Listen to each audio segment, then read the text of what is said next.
Okay, so today we're going to talk about more mixed numbers. You know how to do 1/2 of a number by dividing. You also know how to now to write your remainder as a fraction.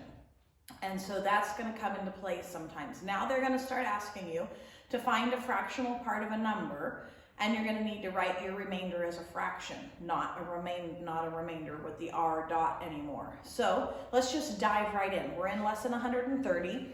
Let's go to page 259. That should be the lesson you have out. And let's just do number 1, A through F, together, okay? It's real simple. You'll understand what we're doing, okay? So A asks you 1/2 of 13. So we set up our division problem. They've even done it for you to make it easy. So we're going to solve this. 13 divided by 2. 2 goes into 13. What's the closest? Yes, 6. Our next step in division is multiplication. 6 times 2 is 12. Then we're going to subtract. We get 1. There's nothing to bring down, so we're done. Now, we're not going to write our remainder R1, we're going to write our remainder as a fraction. So remember, when we write our remainder as a fraction, our divisor becomes the denominator and our remainder becomes the numerator. So our answer, 1/2 of 13, is 6 1/2. Okay, let's go over to B. B says 1/3 of 22. So we set up our division problem, which they've done for you, and we're going to divide. 22 divided by 3. What's the closest number? 3 goes into 22 how many times? Yes, 7. Very good. So we put our 7 up here. We do our next step in division, which is multiplication. 7 times 3 is 21. Then we subtract. We get 1. We're not going to write our remainder with an R. We're going to write it as a fraction. So remember, our divisor becomes our denominator, and our remainder becomes our numerator. So the answer to 1/3 of 22 is 7 1/3. Now we're going to come to C.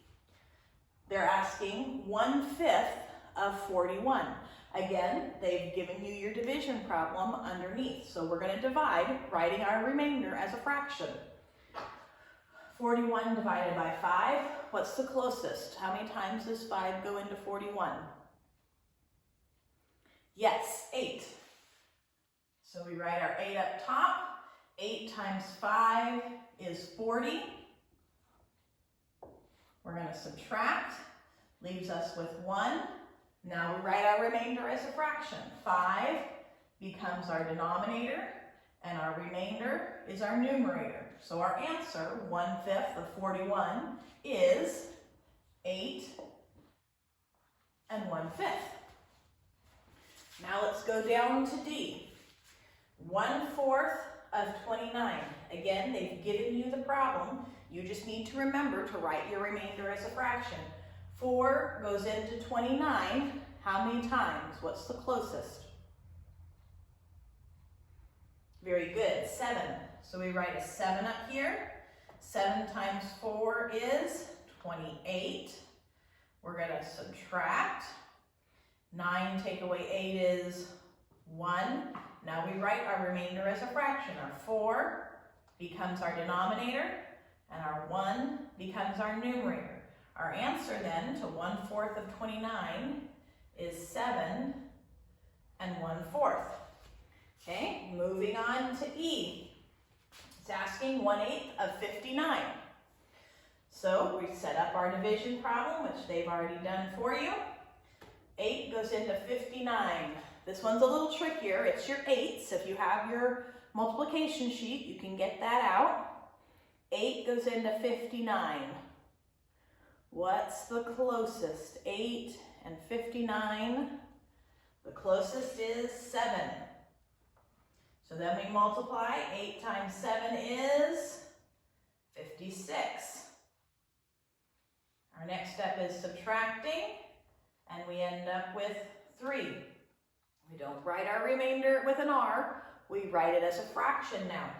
8 is our denominator now, and our remainder 3 becomes our numerator.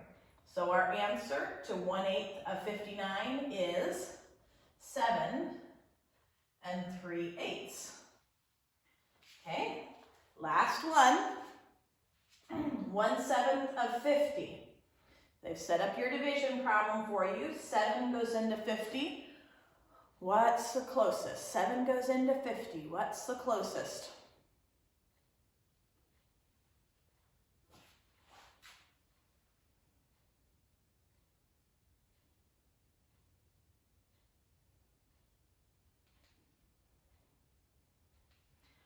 Yes, it's 7. Sorry, I was looking for a minute. My teacher book has an error.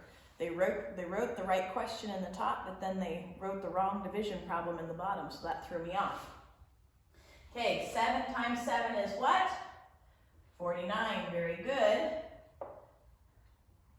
50 take away 49 is 1.